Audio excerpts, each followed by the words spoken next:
2 દિવસથી વેદ જીવિકાને ફોન લગાવવાની કોશિશ કરી રહ્યો હતો. સતત સ્વિચ ઓફ આવતું હતું. એકાદ વાર રિંગ ગઈ તો નો રિપ્લાય. ફોન જ બંધ હોવાથી મેસેજ તો ક્યાંથી ડિલિવર થાય? વાણી એની આ અકળામણ જોઈ રહી હતી.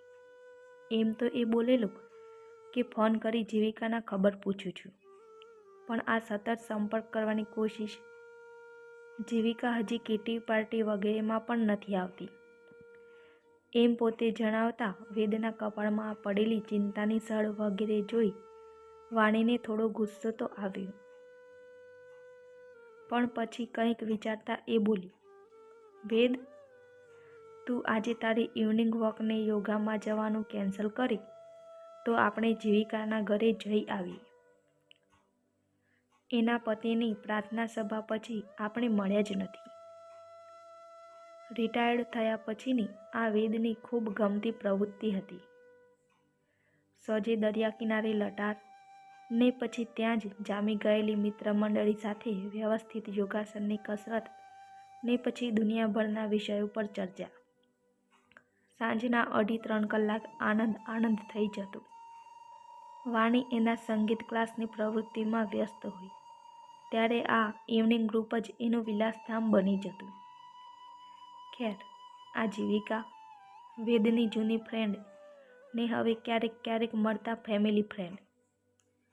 એના પતિનું થોડા સમય પહેલાં જ અવસાન થયેલું. કેનેડામાં રહેતા એના બંને દીકરા થોડા દિવસ માટે આવી ગયા, પણ એમના ગયા પછી જીવિકા તદ્દન એકલી છે. એ સાંજે વેદ અને વાણીએ જીવિકાના ઘરની બેલ મારી. જીવિકાને પોતાની એકલતામાં ભંગ પડ્યો એ જાણે ઓછું ગમ્યું હોય એવું લાગ્યું. એની ઉદાસી ને દુઃખ એના ચહેરા પર સ્પષ્ટ ઝલકતા હતા. વારંવાર છલકાતી આંખો એની મનોસ્થિતિની ચાડી ખાતી હતી. થોડીવાર બેસી બંને એને પોતાના ઘરે આવવા, બહાર નીકળી બીજી પ્રવૃત્તિ શરૂ કરવા પણ ખૂબ આગ્રહ કર્યો. પણ એના મનમાં રચાયેલા શૂન્યાવકાશમાં કંઈ પ્રવેશતું હોય એવું ન લાગ્યું.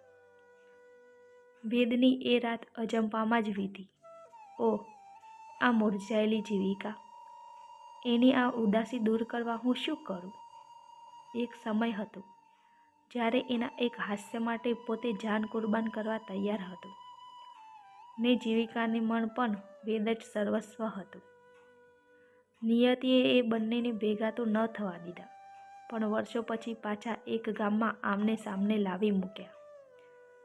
પોતપોતાના સંસારમાં સુખી બંનેએ ભૂતકાળને તો ઊંડે દાટી દીધેલું, પણ એકબીજા માટે અનુભવેલી સાચી લાગણીની કુંપળો ક્યારેક કળી ઉઠતી. દિવાળીનો તહેવાર નજીક આવતો હતો. ચારે બાજુ ઉત્સવનું વાતાવરણ હતું.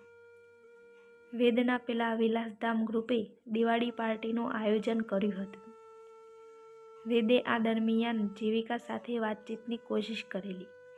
એને આ પાર્ટી માટે પણ આમંત્રણ આપ્યું, પણ દર વખતની જેમ પોતે કશે બહાર જવા નથી માંગતી કહી એણે વાત ટાળી દીધી. એની આ ઘેરાલતી એકલતા ક્યાંક એને ડિપ્રેશનમાં ન ધકેલી દે. વેદને ચિંતા થતી. પાર્ટીના થોડા દિવસ પહેલાં જ વાણીને એક વિચાર આવ્યો કે વેદે વિચાર પોતાની સાંજના સાથીઓ સાથે શેર કર્યો. દિવાળીની રાતે મૃત્યુના ઓછાયાથી ઘેરાયેલા જીવિકાના ઘરમાં જાણે જીવન પ્રવેશી રહ્યું હતું. વેદ જીવિકાને વેદના સાંજના સાથીઓના અવાજથી જીવિકાનું ઘર ગૂંજતું હતું. સૌએ સાથે મળી ખૂબ વાતો કરી. જીવિકાને ગમતા રફીના ગીતો મન ભરીને સાંભળ્યા અને પોતપોતાના ઘરેથી લાવેલી વાનગીઓની જાફત માણી. વેદે પહેલીવાર જીવિકાના અવાજમાં એક હળવાશ અનુભવી. એક રાતે ઘરે આવતા જ વેદ વાણીને ભેટી પડતા બોલ્યો, વાણી, તને સૂઝેલા આઈડિયાએ કમાલ કરી. જીવિકા પોતાની એકલતામાંથી નીકળી આજે વિલાસધામમાં આવી. આજથી હવે એ રોજ સાંજે આવશે. વાણીનો જવાબ હતો, હું જીવિકા માટે તો ખુશ છું જ, પણ તારા માટે વધારે ખુશ છું. મારા માટે? કેમ વાણી? કંઈક જખવાતા વેદ બોલ્યો. માફ કરજે વેદ, મેં તારી ડાયરી વાંચી છે. જીવિકા તારે માટે શું હતી મને ખબર છે. વાણી, તો પણ? વેદને આગળ બોલતો અટકાવી વાણી બોલી. હા વેદ, આ ઢળતી ઉંમરની લાગણી આથમતા સૂરજના કિરણો જેવી શાંત, સ્નિગ્ધ અને પવિત્ર જ હોય.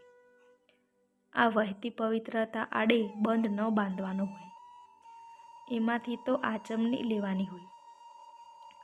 વેદ વાણી સાથે ખુશ જ હતું, પણ આજે આથમતી ઉંમરે એને લાગ્યું કે વાણીને મેળવીને એ ધન્ય થઈ ગયું.